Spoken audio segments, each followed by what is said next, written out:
I said to him when he started, the difficult thing will be you will have your appearances, like you just said, but if you add the minutes together, he probably only had 2 or 3 90-minute games. But yeah, that is what we inherited from the situation of him not being with the team in Newcastle. And we knew this before, so it's not an excuse. He already scored a goal.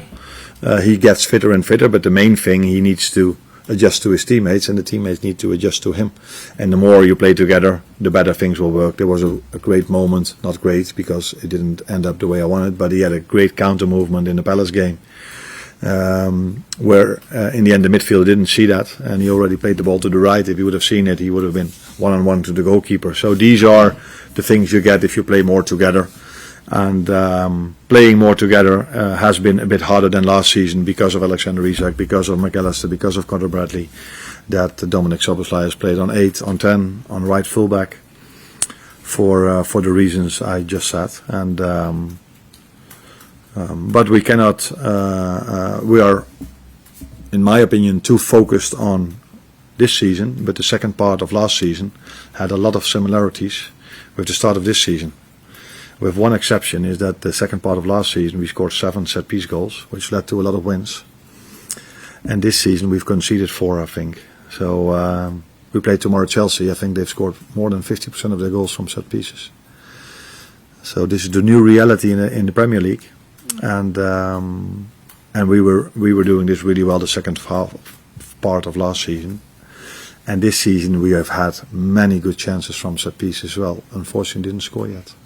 Does that mean you've got to work very sky-high standards? Do you think he's a little out of form at the moment? I think also over there I see the same as the second part of last season, where he scored 12 goals, 5 from a penalty, 1 from a set piece, so 6 open play goals. So he is part of a team that faces different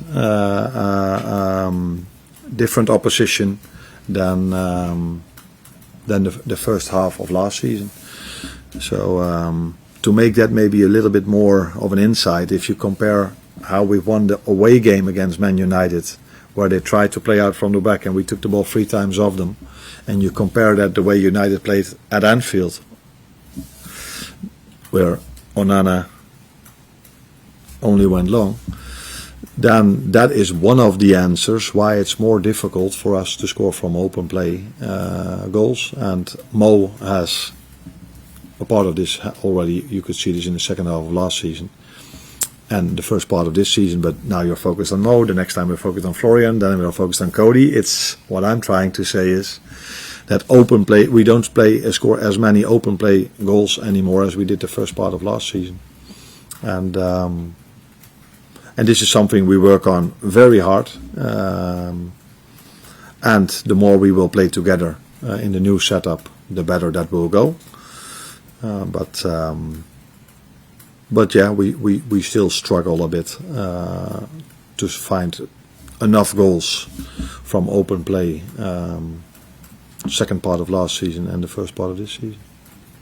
What kind of a level you see him at? I think we've seen against Southampton how well he's adjusted. We knew that we were bringing in a very good goalkeeper, but yeah, when he plays his first game, that's always the best way of seeing that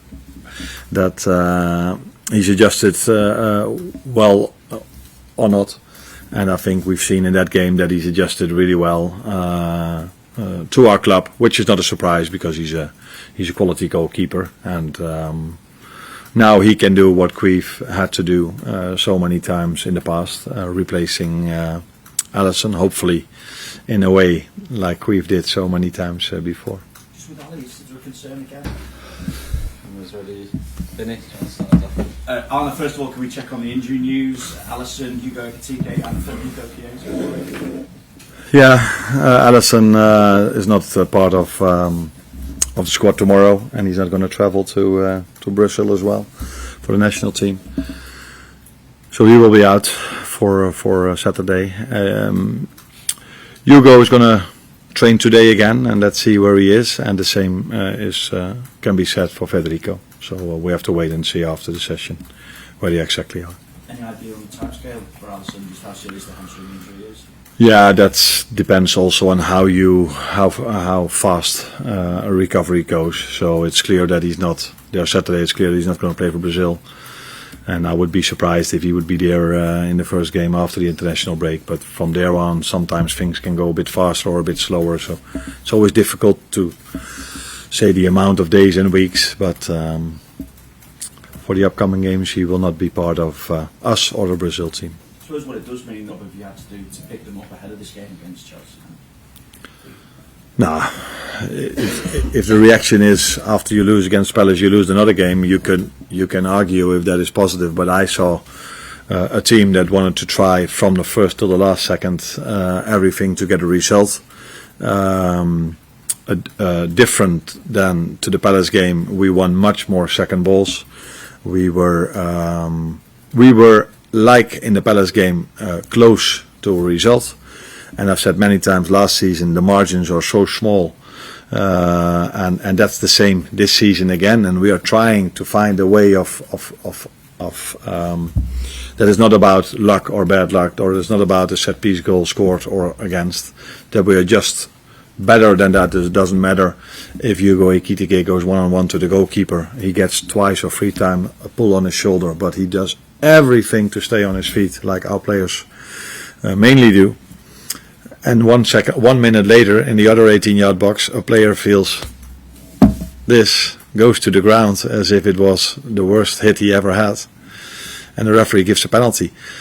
Again, this can happen, and we should be better than that. That it doesn't matter if you are luck, bad luck, or smart or not smart. If you score a set-piece goal or you concede two, like against Palace. By the way, if we would have had the referee that we had against Galatasaray, we wouldn't have lost against Palace. Because this one blew his whistle exactly after 8 minutes. But again, that has nothing to do with the current results. We need to do better, and that's why we are what we are trying, what we're going to try. How do you sort of assess where he's at the moment and his performances so far this season? Now, what I think is, if you are losing a game of football, what we did against Galatasaray and against Palace, then it doesn't help if you lose a ball a few times very easy. He's been one of them, definitely not the only one, because against Galatasaray, I think, apart from the penalty, they've maybe got 3 or 4 moments, all 3 or 4 from us losing a very simple ball without any pressure, which happened to him once in the Crystal Palace game and once against Galatasaray. So then, if you then lose a game of football, there's so much focus on that moment, and all of a sudden 90 minutes have been very, very, very poor, which is not the way I analyze a game, especially not afterwards, where I have the time to analyze, to watch it one more time and see what we did well and what we did wrong.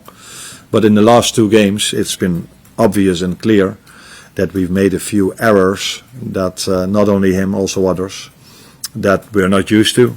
And if you do things that people are not used to and you lose a game of football, then normally other ones, the manager, gets criticized.